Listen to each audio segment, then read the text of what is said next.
Oui, bonjour. Alors, bienvenue à cette conférence qui porte en fait sur le nouveau bac en communication, en relations publiques. Donc, un programme entièrement revu à la fine pointe des besoins du milieu et de la société. Donc, c'est avec un grand enthousiasme que je vous présente ce bac-là aujourd'hui.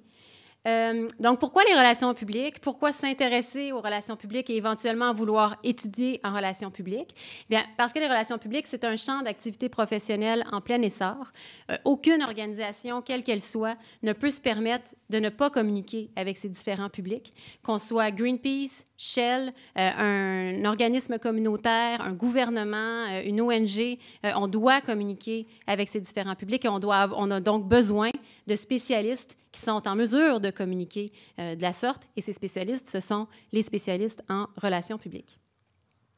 Petite définition de ce que sont les relations publiques.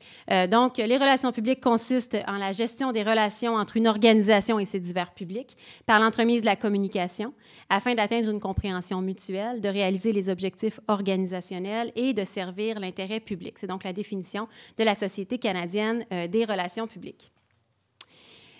Si vous êtes ici aux Journées Portes ouvertes, peut-être que vous vous posez des questions sur est-ce que je devrais plutôt m'orienter vers les relations publiques, vers la communication marketing, vers le baccalauréat en communication, relations humaines. Donc, avant de vous parler de notre nouveau baccalauréat entièrement revu, je voulais un peu faire le ménage et un peu éclaircir peut-être ces trois différentes formations qui sont offertes chez nous.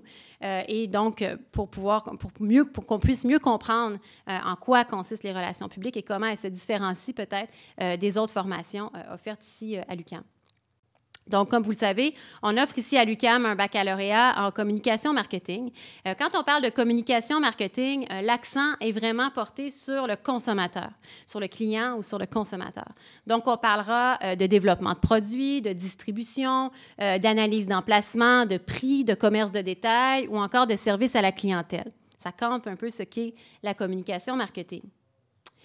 En relations publiques, par ailleurs, l'accent est non seulement mis sur la relation entre l'organisation et le consommateur ou le client, mais est porté sur l'ensemble des parties prenantes de l'organisation. C'est donc une vision un peu plus globale qu'on a sur l'organisation et sur ses différents publics. Alors, on s'intéresse à la fois aux relations avec les médias, aux relations avec les instances gouvernementales, aux relations avec la communauté, avec les investisseurs ou encore avec les employés. Et bien sûr, avec aussi les clients, les consommateurs. Donc, on peut voir de cette façon-là les relations publiques comme chapeautant un peu le champ de la communication marketing. Donc, les approches derrière la communication marketing et les relations publiques diffèrent. Et cette différenciation sur le plan des approches permet aussi de mieux distinguer les deux formations et en quoi elles consistent et ce qu'elles visent. Alors, en communication marketing, on parle d'une approche plus agressive, plus compétitive, puisque l'accent est vraiment porté sur la vente. On va parler d'un selling mindset. On veut vendre un produit, on s'adresse aux clients, aux consommateurs. En relations publiques, l'approche est davantage conciliante. Elle est plutôt portée sur la résolution de conflits. Et on parlera donc d'une approche de peacemaking ou enfin de résolution de conflits plutôt qu'une approche de vente. Donc déjà, ces deux différences-là permettent parfois aux futurs étudiants de faire la part des choses et de voir s'ils se retrouvent plutôt dans le premier état d'esprit versus le second, celui associé aux relations publiques. Comme vous savez, on a aussi à l'UQAM un baccalauréat en communication relations humaines. Alors souvent, les gens me demandent quelle est la distinction entre relations publiques versus relations humaines. En relations humaines, l'accent est cette fois porté sur les communications humaines en milieu organisé. Donc, on va parler de coordination d'équipe, de projets de recherche, d'accompagnement individuel ou organisationnel, de communication interculturelle, de fonction conseil auprès d'un groupe ou d'une organisation en difficulté ou qui vit un changement important, ou encore de formation en entreprise. On voit que l'état d'esprit derrière les relations humaines est beaucoup plus proche de celui des relations publiques. On est effectivement dans une perspective de résolution de conflits, de relations harmonieuses avec les différents publics, mais à l'interne, au sein d'une organisation. Alors, les relations humaines se focalisent davantage sur l'interne. Les relations publiques se focalisent avec tous les publics de l'organisation, y compris ses publics internes. Et les mandats en relations publiques diffèrent de ceux qu'on retrouve en relations humaines. Alors ça aussi, ça permet peut-être de faire la part des choses et de mieux voir, de mieux circonscrire en quoi consistent les relations publiques. Alors, en relations publiques, on parle de mandats associés aux relations de presse, à l'acceptabilité sociale, aux relations gouvernementales, au lobbying, à l'organisation d'événements, à la commandite, à la gestion des médias sociaux, à la gestion de crise, à la gestion des risques aussi, à la publicité et à la rédaction. Les finissants de notre programme font carrière dans des secteurs très variés, puisque, comme je l'ai dit au début, aucune organisation ne peut se permettre de ne pas communiquer avec ses publics. Alors, on retrouve des spécialistes de relations publiques dans tous les types d'organisations, et nos finissants se retrouvent donc dans différents types d'organisations. Donc, autant au sein des organismes publics, donc des différents paliers de gouvernement, au sein des organisations parapubliques, qu'il s'agisse de sociétés d'État comme Hydro-Québec, par exemple, de la SAQ, de Poste Canada, etc. Évidemment, au sein du secteur privé, donc parmi les grandes entreprises, mais aussi parmi les plus petites ou moyennes entreprises, les PME. On retrouve aussi nos finissants dans le milieu associatif et communautaire, dans le milieu artistique et culturel, dans le milieu politique, ainsi que dans les cabinets de relations publiques. Pour ceux qui sont peut-être moins familiers avec ça, un cabinet de relations publiques, c'est un peu comme un cabinet d'avocats. Donc, les relationnistes sont présents au sein du cabinet et ont différents clients qui leur apportent donc différents types de mandats. Notre vision, maintenant, parlons de nous. Maintenant qu'on a fait un peu le ménage et qu'on a un peu placé les différents acteurs en termes de baccalauréat à l'UQAM en communication, voici notre vision. On vise à offrir le meilleur programme de relations publiques au Québec, rien de moins. C'est vraiment, on veut être les meilleurs et on pense qu'on l'est et on souhaite le rester et peut-être le devenir encore plus meilleur. L'UQAM a toujours joué un rôle d'avant-garde dans la formation des relationnistes au Québec et au Canada. Donc, depuis 1996, elle offre le seul bac entièrement consacré aux relations publiques en contexte francophone. Il y a d'autres universités francophones qui offrent des formations en relations publiques, mais souvent, ce qu'on retrouve, ce sont des formations qui présentent un tronc commun, à l'issue duquel l'étudiant peut choisir une spécialisation en relations publiques. Donc, la dernière année ou la dernière année et demie est à ce moment-là consacrée aux relations publiques. Ici, à l'UQAM, on a un bac de 3 ans en relations publiques. Et donc, dès la première année, première session, les étudiants ont déjà des cours théoriques et pratiques en relations publiques. C'est ce qui nous distingue, c'est ce qui distingue l'approche de l'UQAM. C'est un bac aussi qui cumule les volets théoriques et pratiques dès la première session. Et ces éléments pratiques-là vont être présents tout au long des 3 années. Donc, les éléments théoriques sont là, ils sont essentiels, ils sont fondamentaux à la pratique de la profession, mais on met l'accent sur l'aspect pratique, ce qui fait que les étudiants vont travailler à des cas concrets, vont parfois devoir faire des plans de communication pour des vrais clients, des plans de gestion des commandites pour des vrais clients, vont faire des simulations en relations de presse, vont travailler en laboratoire informatique pour élaborer des documents, etc., et travailler donc concrètement à différents programmes de communication. Le programme de l'UQAM offre aussi une perspective multidisciplinaire.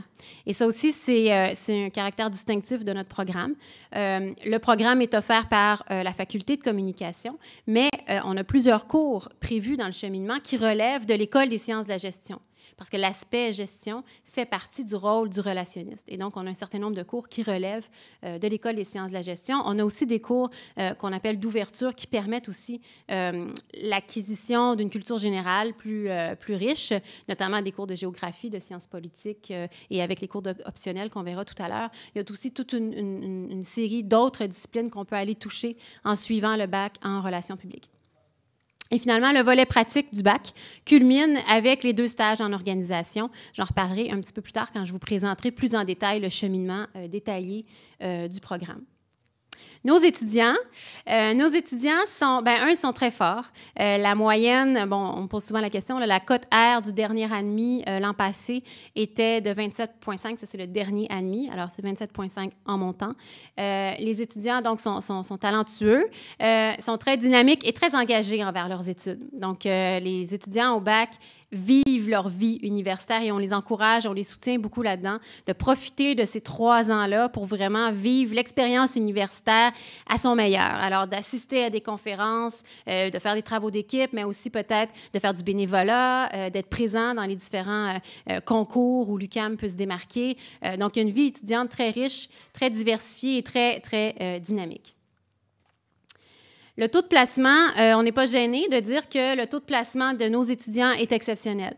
Je l'ai dit tout à l'heure, aucune organisation ne peut se permettre de ne pas communiquer. Il y a des besoins énormes dans tout type d'organisation et donc nos étudiants se placent très bien. Les employeurs nous confirment que les étudiants de l'UQAM ont une longueur d'avance, justement parce que c'est un bac en relations publiques d'une durée de 3 ans qui intègre le volet pratique et qui pousse beaucoup le volet théorique également, ce qui fait qu'à l'issue du bac, les étudiants ont déjà une expérience concrète et sont prêts à aller sur le marché du travail. Ils y ont déjà goûté d'ailleurs par l'entremise des stages. Donc, le taux de placement est très bon. Honnêtement, je le dis en toute franchise, un étudiant qui termine ses études chez nous et qui veut travailler dans le domaine va se trouver un emploi dans le domaine. Et je pense que Gabrielle pourra en parler tout à l'heure avec plusieurs témoignages d'anciens étudiants, de diplômés. Les diplômés se placent et occupent des emplois dans le domaine de la communication publique. Donc, on est très content de vous présenter aujourd'hui notre programme qui a été entièrement revu. Donc, on a travaillé très fort avec les entreprises, les gens de l'industrie, du milieu des relations publiques pour justement voir quels étaient leurs besoins, avec aussi des chercheurs, des intellectuels pour voir un peu aussi quels sont les besoins de la société et comment l'UQAM et le bac en relations publiques peut contribuer à répondre à ces besoins-là. Et on a aussi engagé les étudiants dans le processus, donc anciens étudiants, étudiants actuels, qui ont aussi mis l'épaule à la roue pour développer un bac qui soit vraiment là, à la fine pointe de ce qui est recherché, de ce qui est attendu de la part d'un spécialiste en relations publiques. Donc, en premier lieu, on a complètement révisé l'offre de cours de spécialisation. Donc, on a voulu, en fait, mieux tenir compte des besoins du milieu. Comme je l'ai dit, on a vraiment été consulté de façon très large pour que le bac réponde à ces besoins du milieu. On a aussi voulu mettre l'accent davantage sur le rôle stratégique des relations publiques, ce qui était le cas dans l'ancienne mouture du programme, mais avec la nouvelle mouture du programme, on met l'accent davantage sur cet aspect stratégique. On vise aussi à avoir une meilleure intégration de la vision critique et réflexive à l'endroit de la profession. On ne veut pas des relationnistes qui sont des techniciens et qui vont aller juste mettre en œuvre des programmes. On veut des relationnistes qui sont capables de réfléchir de manière stratégique et critique aux actions qu'ils sont en train d'implanter ou de développer. Et on a aussi fait en sorte que les cours permettent un suivi plus personnalisé auprès des étudiants, notamment en rédaction, pour le travail en laboratoire informatique. On a réduit la taille des groupes. Donc, on a plusieurs cours maintenant qui sont de type atelier et qui se font donc qui sont donnés à 30 étudiants sur une cohorte de 90. On scinde donc la cohorte en 3 groupes de 30 étudiants pour permettre ce suivi plus personnalisé auprès des étudiants. Le nouveau programme met l'accent sur la maîtrise des langues. Alors, premièrement, en ce qui concerne le français, on introduit, c'est une nouveauté, on introduit un test de français à l'entrée. Lorsqu'on a consulté le milieu, les employeurs, en vue de revoir la structure du programme, les employeurs nous ont dit « Vos étudiants sont formidables, ils sont bien formés, on les aime beaucoup, on les veut. » Ceci étant dit, sur le plan du français, il y a certaines inégalités. Il y en a qui sont très forts, il y en a qui présentent un peu plus de faiblesse. Alors, pour pallier à ça, on a décidé donc d'introduire ce test de français à l'entrée qui devient une condition d'admission. Donc, l'admission se fait sur la base de la cote R, mais conditionnellement à la réussite de ce test de français. Ce qui assure, en fait, l'introduction de ce test de français-là, fait en sorte que nous, on peut se retourner vers les milieux de pratique puis dire, regardez, nos étudiants, ils sont tous forts en français. Ils ont tous atteint ce seuil minimal à partir duquel on peut entrer au programme de relations publiques. Donc, voilà pour le français. Pour ce qui est de l'anglais, on introduit, en fait, le niveau intermédiaire, plus spécifiquement le niveau intermédiaire 2, est maintenant requis pour la diplomation. Donc, on invite les étudiants à faire le test d'anglais dès le début de leur parcours pour voir un peu quel est leur niveau, s'ils atteignent ou pas ce niveau intermédiaire 2. Et si ce n'est pas le cas, ils ont donc 3 ans pour faire ce qu'il faut pour atteindre le niveau intermédiaire 2, suivre des cours, aller à l'étranger, se faire des amis anglophones, écouter des films en anglais, donc faire tout ce qu'il faut donc, pour atteindre ce niveau intermédiaire 2. Ça répond encore une fois aux besoins exprimés par le milieu. On ne veut pas que les étudiants soient nécessairement parfaitement bilingues, mais on s'attend à ce qu'un spécialiste en relations publiques soit capable quand même de se débrouiller dans les deux langues. Nouveauté cette année, donc avec l'introduction du nouveau programme, c'est en fait une ouverture très claire vers l'international. Donc, avec surtout 3 cours du programme qui doivent être choisis dans une langue autre que l'anglais ou le français. C'est-à-dire qu'on souhaite que nos étudiants apprennent une 3e langue. Dans cette perspective où les relations publiques aujourd'hui se font dans un contexte international, les enjeux sont internationaux, qu'on pense notamment au changement climatique, et donc on veut que les étudiants aient cette corde supplémentaire à leur arc et puissent donc arriver sur le marché du travail en disant ben voilà, je parle français, je parle anglais, ça a été testé, j'ai un anglais minimalement intermédiaire et mon français a été testé puisque c'est un test, c'est une condition d'admission pour entrer au programme, mais en plus, je possède aussi une 3e langue, les rouages d'une 3e langue. Donc, 3 cours du programme sont destinés à l'apprentissage de cette 3e langue. Les 3 cours doivent évidemment être suivis dans la même langue pour justement avoir une base relativement solide sur laquelle travailler par la suite. Et les choix possibles sont donc ce que vous avez ici, l'espagnol, l'allemand, le chinois, le japonais ou l'arabe. On a aussi misé sur d'autres possibilités pour justement mettre encore davantage l'accent sur la perspective internationale. On encourage les étudiants à faire un échange d'une session à l'étranger. On a à l'UQAM, en fait, l'UQAM a signé des ententes avec environ 150 universités réparties à travers le monde. Les étudiants peuvent bénéficier de bourses à la mobilité, ce qui rend donc cette possibilité-là assez accessible pour tous. Et donc, c'est une expérience qui permet justement aux étudiants, encore une fois, de s'ouvrir vers l'international et on encourage ce cheminement-là, cette opportunité-là. Le principe, c'est que les cours qui sont suivis à l'étranger remplacent les cours qui sont prévus au cheminement. Et donc, le fait d'aller à l'étranger pour une session n'allonge pas le parcours universitaire pour autant. Le programme continue de se faire en 3 ans, mais il y a une portion, une session qui se fait donc à l'étranger. À chaque année, bon an, mal an, en relations publiques, on a 25-30 étudiants qui partent dans des destinations aussi variées que Taïwan, le Brésil, les Pays-Bas, les États-Unis, évidemment. Alors, nos étudiants sont un peu partout à travers le monde et Gabrielle pourra en parler tout à l'heure. Ça constitue des expériences assez formidables pour eux et on veut vraiment encourager ça. Il est possible aussi de faire un stage à l'étranger. J'y reviendrai tout à l'heure, mais j'ai mentionné tout à l'heure que le programme comprenait 2 stages pratiques en organisation. Et donc, il est possible d'organiser un de ces stages ou 2 stages à l'étranger. Alors ça, toujours dans cette optique de vraiment ajouter une perspective internationale au programme de relations publiques. J'ai beaucoup parlé du milieu, des attentes du milieu, du marché du travail, du fait que les étudiants étaient recherchés sur le marché du travail.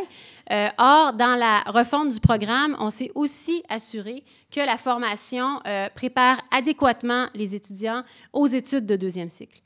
Donc, on mise beaucoup, évidemment, sur le marché du travail. Nos étudiants, pour la plupart, veulent aller sur le marché du travail à l'issue de leur formation. Mais il y en a toujours à chaque année un certain nombre d'entre eux qui souhaitent poursuivre à la maîtrise ou au sein d'autres programmes de 2e cycle. Et on encourage ça et on s'est assuré que la formation leur donne les bases nécessaires, les outils nécessaires pour poursuivre les études au 2e cycle.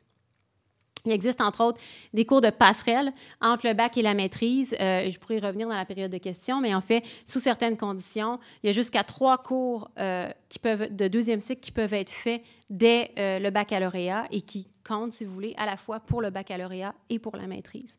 Alors, je pourrais y revenir dans la période de questions, mais c'est une opportunité et c'est un incitatif pour faire en sorte que les étudiants qui sont intéressés par les études de 2e cycle choisissent cette voie. Donc, le cheminement. À quoi ça ressemble tout ça? Donc, première année, je vais quand même passer à travers les idées cours parce que je pense que quand on voit les cours, quand on en prend connaissance, ça nous donne vraiment une bonne idée de ce qu'est ce bac en relations publiques, en communication en relations publiques. Donc, première session, introduction aux relations publiques. Théorie de la communication. Donc, comme on disait, c'est un bac qui mise sur la pratique, mais on n'évacue pas pour autant l'aspect théorique, bien au contraire. Gestion des organisations, écriture en relations publiques, donc cours donnés en atelier de 30 étudiants pour justement miser encore une fois sur la maîtrise de la langue française et le niveau d'excellence qu'on souhaite avoir en langue française. Publication, images fixes et mise en page de documents. Deuxième session, donc à l'hiver, relations de presse 1, interaction avec les journalistes. Il s'agit donc ici de comprendre le monde des relations de presse, la façon dont ça fonctionne. Cours de recherche et d'évaluation en relations publiques. Lorsque je vous disais que la formation donne les outils adéquats pour poursuivre à la maîtrise, ce cours-là est un cours clé justement pour apprendre la méthodologie de base qui pourra éventuellement servir à des études de deuxième cycle. Publication 2, images en mouvement et diffusion numérique, donc rouage de la mise en page en ligne, de la vidéo, etc. Plan de communication. Encore une fois, avec cette idée que les plans de communication sont souvent faits pour des clients réels. Donc, la pratique, elle est là. L'aspect pratique est là. Et un cours de marketing. Ça, c'est pour ce qui est de la première année. La deuxième année, planification et contrôle de projet. Donc, je vous disais que l'aspect gestion est très présent dans le rôle des relationnistes et c'est un bon exemple avec ce cours-là. Relations de presse 2, où cette fois, il s'agit vraiment de miser sur la performance dans les médias. Donc, on a compris en relation de presse 1 quelles étaient les interactions avec les journalistes, comment ça fonctionnait. Le cours de relation de presse 2 vise vraiment à créer des simulations, faire en sorte que les étudiants soient mis dans des situations concrètes et aient à intervenir comme s'ils étaient des relationnistes. Aspects éthiques et légaux des relations publiques. On a trouvé très important d'introduire la notion éthique avant que les étudiants partent en stage. Donc, je vous disais que dans la nouvelle mouture du programme, on insiste davantage sur l'aspect réflexif et critique que peuvent avoir les relationnistes à l'endroit de leur profession et de leur travail. Et donc, le cours d'éthique s'inscrit dans cette logique-là. Médias sociaux numériques et relations publiques, devenus incontournables avec les développements qu'on a eus au cours des 10 dernières années.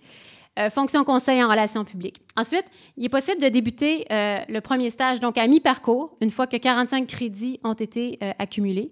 Les stages sont d'une durée de 140 heures chacun et donc peuvent prendre différentes formes. C'est-à-dire que des étudiants vont faire un stage à temps plein pendant l'été et donc le stage à temps plein à 140 heures va durer quelques semaines seulement.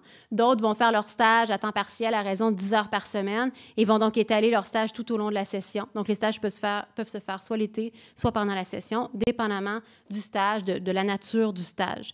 Un petit mot encore sur les stages. Les étudiants reçoivent de nombreuses offres de stage, certaines étant rémunérées, d'autres pas. Et donc, ils reçoivent des offres de stage à raison de 3-4 offres par jour, je dis bien. Ils ont aussi la possibilité de créer leur propre stage. Alors, si un étudiant rêve d'aller, et c'est déjà arrivé, rêve d'aller faire son stage à l'ONU à New York, ben, il peut lui-même organiser son stage en allant cogner aux portes et en allant organiser donc son propre stage, qui est déjà arrivé. Ou si quelqu'un rêve d'aller chez Bombardier Aéronautique, ben, il peut aller cogner. C'est peut-être pas un bon exemple, mais en tout cas, il peut peut-être aller cogner. Ah oui, en fait, avec l'investissement récent, mais bref, il peut aller cogner aux portes et bâtir son propre stage. Alors, il y a deux voies, si vous voulez, les stages qui sont offerts ou les stages qui sont créés ou enfin orchestrés par les étudiants eux-mêmes. Ensuite, 4e trimestre, communication de risque et de crise, gestion des commandites, recherche en marketing, un cours qui insiste aussi encore sur la méthodologie, publicité et le premier cours de langue. On disait qu'il y avait 3 cours de langue à faire dans une même langue. Alors, le premier cours de langue est donc introduit à la fin de la 2e année.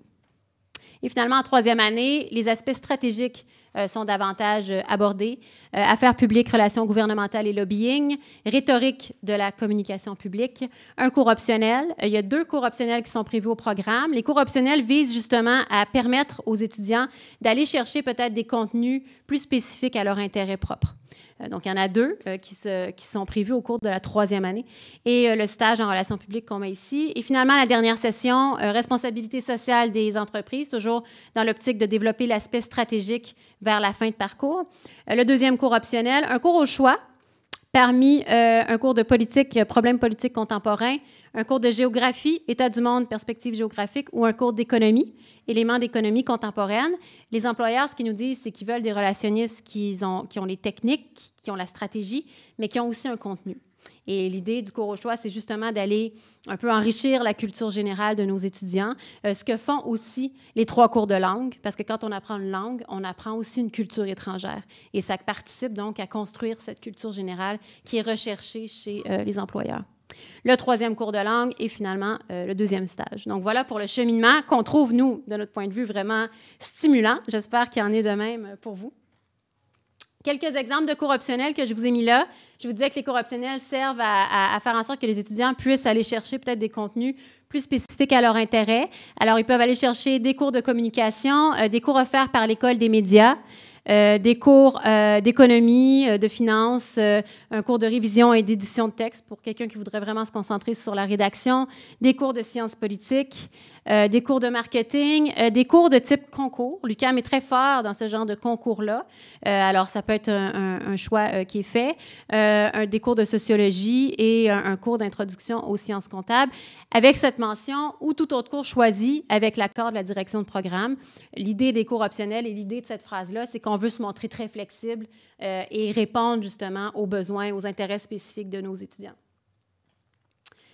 Petit mot pour ce qui est des étudiants qui proviennent d'un diplôme d'études collégiales techniques, qui ont donc complété un diplôme technique. C'est intéressant de savoir qu'il y a la possibilité de se faire reconnaître jusqu'à 5 cours du programme sur la base de ce qui a été fait à l'occasion d'un DEC technique.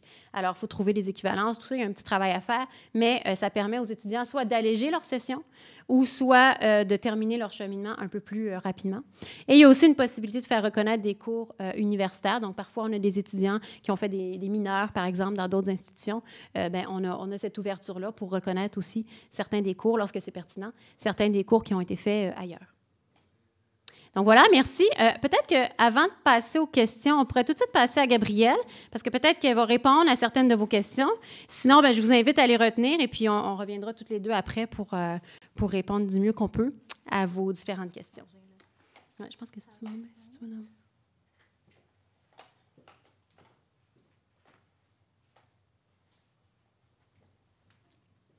Je suis grande. OK. Bonjour. Je suis vraiment contente d'être ici avec vous aujourd'hui. Vous êtes très choyés avec le nouveau programme de relations publiques. C'est la première fois que je vois, dans le fond, officiellement les cours du nouveau programme. Puis, ça va vraiment être un bon programme encadrant, vraiment encadrant. Puis, la version langue, l'aspect langue est super. Donc, moi, je pense que vous êtes vraiment choyés. J'ai déjà eu une très bonne formation, mais elle va être encore meilleure. Je vais commencer par me présenter de façon brève. Donc, je suis finissante de la dernière cohorte, la cohorte 2015. Ça fait depuis 2 semaines que je travaille. Cet été, j'ai concentré mes efforts à trouver un emploi, mais aussi à voyager un peu, donc de prendre une petite pause. Puis, je travaille chez Sidley Media. Donc, je suis un peu divergée. Je ne suis pas en relations publiques précisément. Je travaille plus en marketing. Donc, je suis dans une agence de publicité, mais je travaille en placement publicitaire. Donc, pas dans la création, mais dans le placement des publicités, la stratégie du placement des publicités. Si vous avez des questions après à propos de ça, n'hésitez pas. Ça montre à quel point aussi un bac en relations publiques nous donne une très bonne formation qui nous ouvre sur plusieurs programmes en communication. Donc, on n'est pas strictement confiné aux relations publiques, malgré le fait que c'est super intéressant. Si on a envie de se diriger vers un autre aspect des communications par après, c'est une possibilité aussi. La présentation que je vous ai préparée est très concrète et visuelle. Dans le fond, elle va vous montrer des exemples des possibilités qui s'offrent à vous durant votre bac, puis après votre bac, en vous montrant des exemples de mes amis, dans le fond. Donc, Stéphanie vous a parlé des opportunités de stage. Dans le fond, on a 2 stages durant notre bac.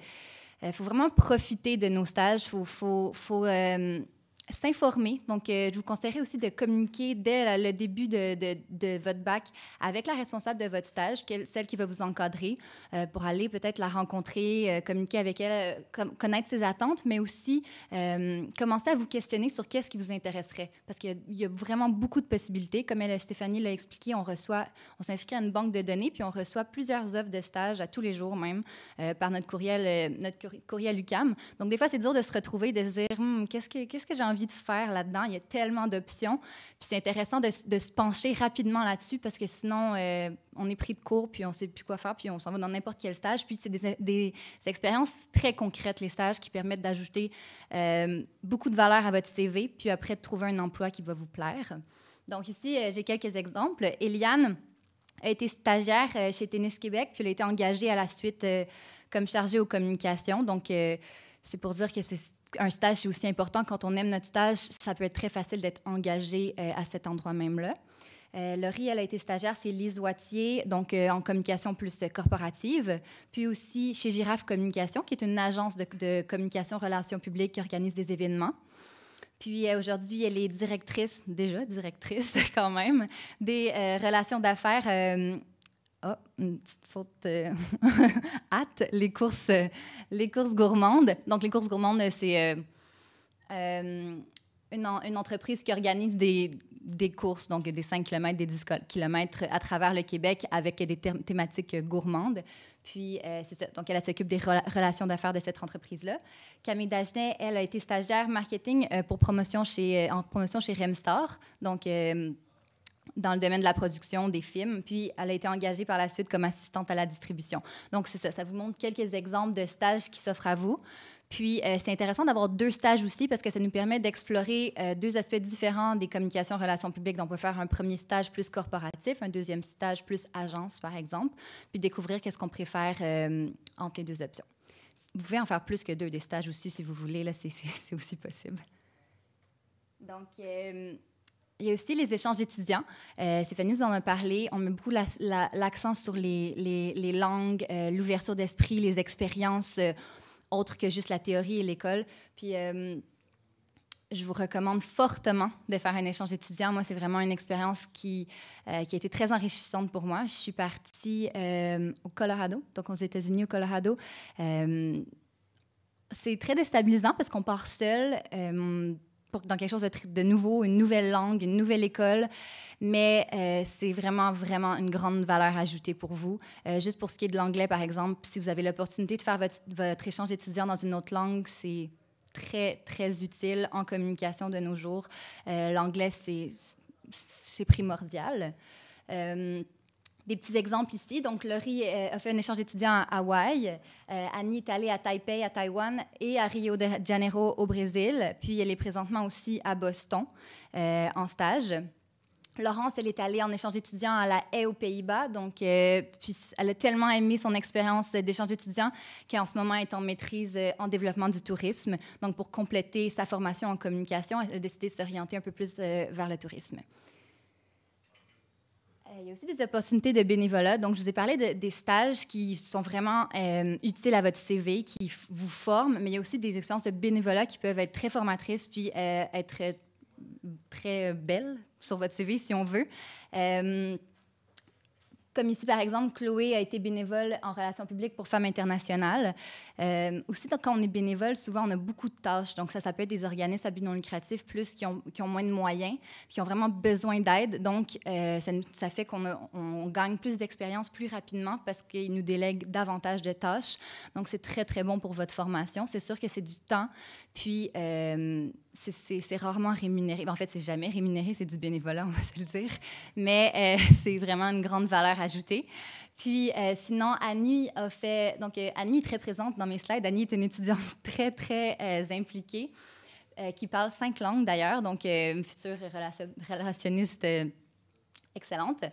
Et membre de la coordination et communication Chine pour Amnesty International.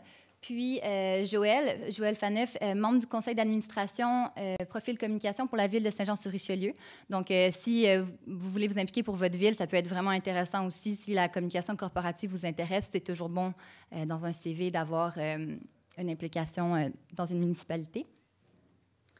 Ensuite, il y a aussi des implications possibles à l'interne. Donc, l'UQAM, c'est bien pour ça, c'est vraiment un environnement dynamique.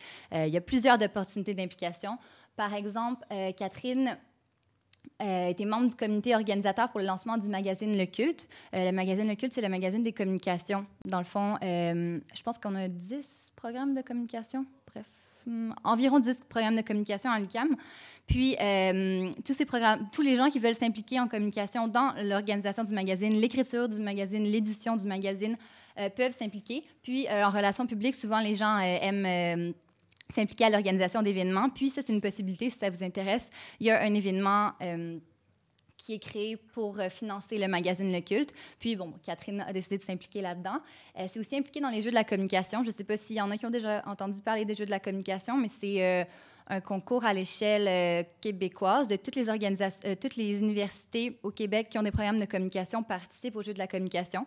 Je crois que c'est 30 délégués par année. Donc, il y a des entrevues. Puis il y a aussi, en fait, une grande implication. C'est vraiment difficile de rentrer là-dedans. C'est une grande implication. C'est t'as une spécialisation sur laquelle tu travailles pendant 1 an pour à la fin aller te battre contre les autres universités, puis essayer de remporter le titre de la meilleure université en communication. Puis Catherine s'était impliquée, je crois, en événementiel. Puis Jérémy, lui, s'était impliqué, il était le délégué gestionnaire de communauté pour les Jeux de la communication.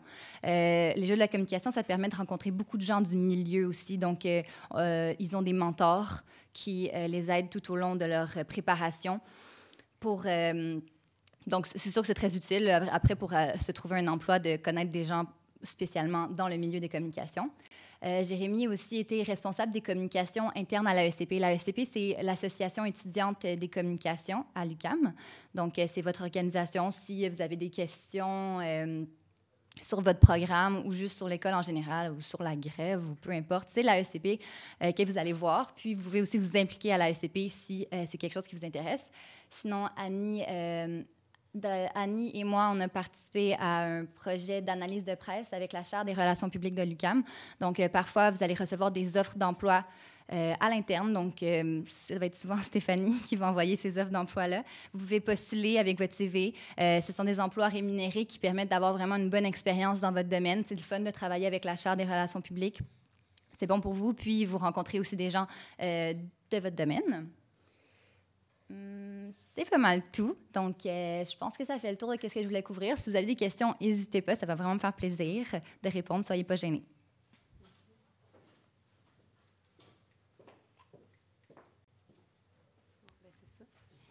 Je tiens à remercier Gabrielle parce que Gabrielle vient ici. Ça vous montre aussi que l'engagement des finissants envers leur université est vraiment très fort parce que Gabrielle vient ici un samedi après-midi. Elle est complètement bénévole et elle le fait avec beaucoup d'enthousiasme. Alors, ça vous montre aussi le lien très fort que les étudiants développent avec leur alma mater, avec l'UQAM. Donc, est-ce qu'il y a des questions? N'hésitez pas, peu importe, n'importe quoi. Ça peut être vraiment, c'est pas nécessairement besoin d'être scolaire, ça peut être aussi implication. N'hésitez pas. Ou si vous êtes trop gêné, vous pouvez venir me voir après, ça me dérange pas. Mais ça ne sera pas web diffusé. On me dit en pédagogie que lorsqu'on pose une question, il faut toujours attendre 15 secondes, ce qui est très, très long, c'est une éternité, mais 15 secondes avant pour être certaine que personne ne lève la main. Alors, on va attendre encore un petit peu, là. Ça fait le tour. Bien, merci beaucoup. Merci d'avoir été là. Merci à ceux qui nous écoutent en web diffusion. Et puis, bien, au plaisir de vous revoir dans le programme de relations publiques. Merci.